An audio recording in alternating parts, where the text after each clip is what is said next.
आप लोग? मन बनाया हुआ है, पक्का कि नहीं बनाया मन आपने? और सावधान रह करके मतदान करोगे कि नहीं करोगे? अगर आपको एक बार रोकें तो दोबारा वोट डालने आओगे कि नहीं आओगे आप? और दोबारा रोकें आपको तो तीसरी बार डालने आओगे नहीं आओगे? हम भी आपके बीच में रात में आए और आप भी इंतजार करते रहे। बताओ, इतना इंतजार करोगे वोट डालने के लिए कि निकालोगे? और इन्होंने तो नोटबंदी में हमें आपको लाइन में लगवाया, डीएपी के लिए लाइन में लगवा रहे हैं। बताओ, वोट डालने के लिए लाइन में लगोगे कि नहीं लगोगे? अब चुनाव में कुछ समय तो बचा नहीं है। उपचुनाव में कितना दिन है बताओ? अब तो कुछ भी नहीं बचा है। 20 तारीख को मतदान होना है और याद कीजिए 13 तारीख को मतदान होना था। ये 13 तारीख का मतदान इन्होंने 20 तारीख का कर दिया। ये चुनाव टाला इन्होंने, और ये चुनाव इसलिए टाला इन्होंने क्योंकि त्योहार के समय पर बहुत सारे लोग छुट्टी लेकर के आए थे, अपना त्योहार मनाने आए थे।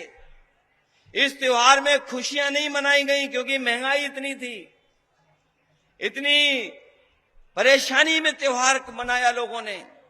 महंगाई को लेकर के बहुत परेशानी थी। जो दूर दराज नौकरी रोजगार कर रहे थे दूसरे प्रदेशों में, देश के दूसरे हिस्सों में, वो इस बार उत्तर प्रदेश आए थे त्योहार के समय पर। कई लोगों ने अपनी छुट्टियां बढ़वा ली कि 13 तारीख को वोट डाल करके जाएंगे, और जो छुट्टी बढ़ाने की भनक उन्हें पड़ गई भारतीय जनता पार्टी के लोगों को कि ये 13 तारीख को वोट डालेंगे और हरा देंगे बीजेपी को। तो इन्होंने चुनाव की तारीख बदल दी और 20 तारीख कर दी। जो चुनाव टालेंगे वो हारेंगे। बताओ, पहलवान मैदान से वही भागता है जो कमजोर होता है। यहां तो पहलवान होंगे, कुछ हमें दिखाई दिए थे अभी पहलवान। कौन मैदान छोड़ता है बताओ? जो हारने लगता है। बताओ, बीजेपी हारी हुई है पार्टी का, नहीं हारी हुई है? और ये पीडीए की एकजुटता से बहुत घबराए हुए हैं। जब से पीडीए की बात चली है बहुत घबराए हुए हैं ये लोग। इसलिए मदद करो आप सब लोग मिलकर के। मदद करोगे आप लोग? और हमारे मुख्यमंत्री जी तो वैसे ही उल्टा पुल्टा कर रहे हैं। जिन्हें अपने भाषा पे संतुलन रखना चाहिए था, वो बताओ अपनी भाषा ही बदल दिए हैं। जिन्हें मृदुभाषी होना चाहिए था, बताओ कितने कटुभाषी हैं। क्या क्या बोल रहे हैं, क्या क्या बोल जा रहे हैं।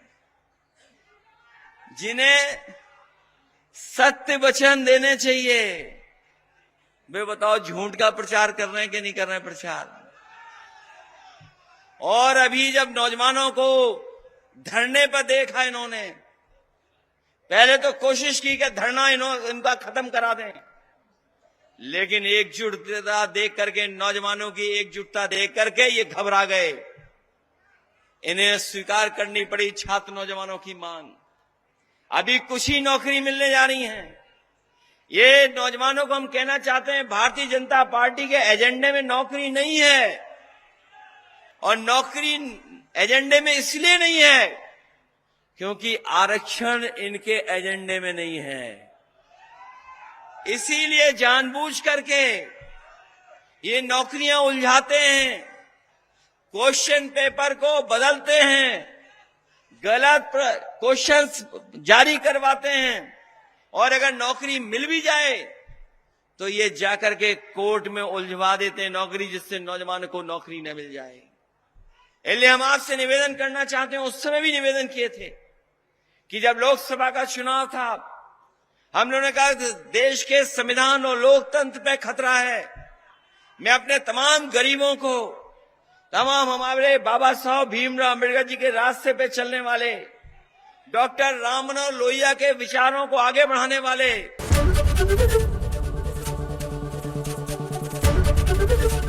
एबीपी गंगा, खबर आपकी, जुबान आपकी।